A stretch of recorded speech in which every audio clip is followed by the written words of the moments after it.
12 ज्योतिर्लिंगों की सीरीज में अभी तक हमने 7 ज्योतिर्लिंगों की स्थापना की कथा के बारे में जाना है, जो कि सोमनाथ, मल्लिकार्जुन, महाकालेश्वर, ओमकारेश्वर, केदारनाथ, भीमाशंकर व विश्वेश्वर या काशी विश्वनाथ महादेव।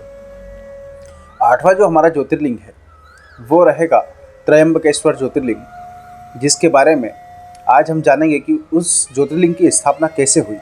हम त्रयंबकेश्वर ज्योतिर्लिंग की स्थापना की कथा प्रारंभ करें उससे पहले अगर आपने अभी तक हमारे चैनल को सब्सक्राइब नहीं किया है तो कर लीजिए और सनातन के प्रचार में आप हमारे सहायक बन सकते हैं।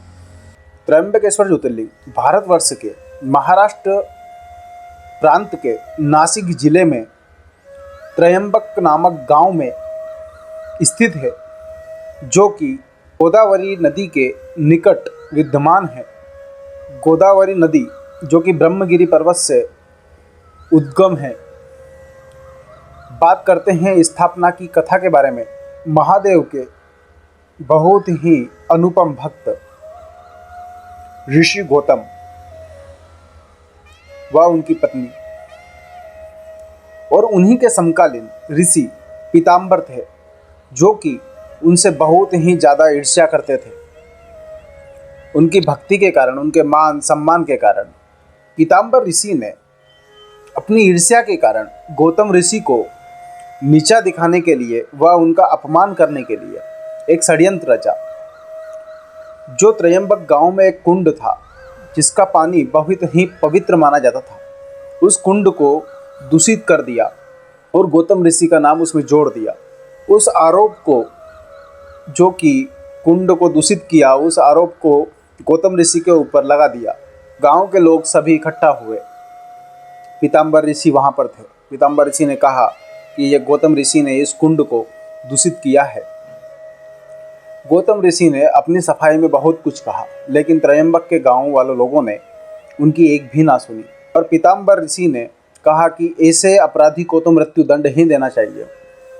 तो गांव वाले लोगों ने पीताम्बर ऋषि के साथ मिलकर उनको मारने लगे। तभी महादेव भेष बदलकर वहां प्रकट हुए और उनकी रक्षा की। फिर महादेव ने गौतम ऋषि को उनकी भक्ति के कारण, जो उनका प्रताप था, उसके लिए उनको दर्शन दिए।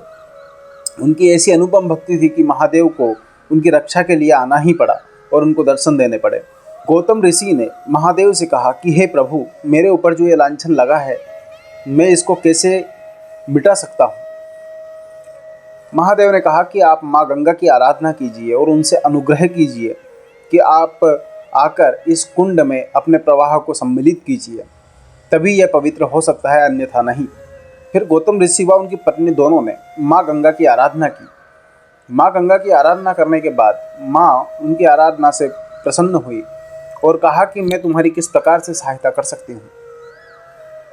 गौतम ऋषि ने कहा कि मुझे कुछ भी नहीं चाहिए, मुझे बस केवल मेरे ऊपर जो अपराध लगा हुआ है इसको मुझे मिटाना है और ये केवल आपकी कृपा से ही मिट सकता है। माँ गंगा ने कहा कि मैं त्रयंबक क्षेत्र में अवतरण के लिए तैयार हूँ, लेकिन क्या ये त्रयंबक क्षेत्र मेरे अवतरण के लिए तैयार है? क्या ये मेरे प्रवाह को सहन करने के लिए तैयार है? यह सशक्त है?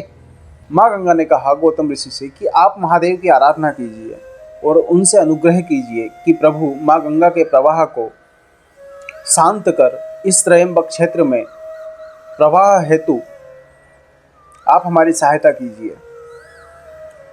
महादेव की आराधना की। सभी गांव वालों ने भी महादेव की आराधना की, उन्हीं के साथ साधु संत सभी ने, और महादेव वहां प्रकट हुए। महादेव ने प्रकट होकर आशीर्वाद दिया कि आप पर और त्रयंबक क्षेत्र के सभी जन लोगों पर मेरा आशीर्वाद सदैव बना रहेगा और मेरा यहाँ एक ज्योतिर्लिंग भी स्थापित होगा, जिसका प्रथम प्रवाह या प्रथम अभिषेक गंगा के प्रवाह या गंगा के जल से होगा। उसके बाद सभी जनमानस के लिए वहाँ जल समर्पित होगा। ज्योतिर्लिंग का नाम त्रयंबकेश्वर ज्योतिर्लिंग के नाम से जाना जाएगा और गंगा का जो यहाँ पर अवतरण होगा, उसके बाद गंगा को यहाँ पर एक नवीन नाम भी मिलेगा। जो रहेगा गोदावरी। इस प्रकार महादेव के इस ज्योतिर्लिंग की स्थापना हुई। और अगला जो हमारा ज्योतिर्लिंग रहेगा वो रहेगा वैद्यनाथ ज्योतिर्लिंग। अगर अभी तक आपने हमारे चैनल को सब्सक्राइब नहीं किया है तो कर लीजिए ऐसे ही सनातन संबंधित वीडियो के लिए। आप सभी को बहुत बहुत धन्यवाद। हर हर महादेव।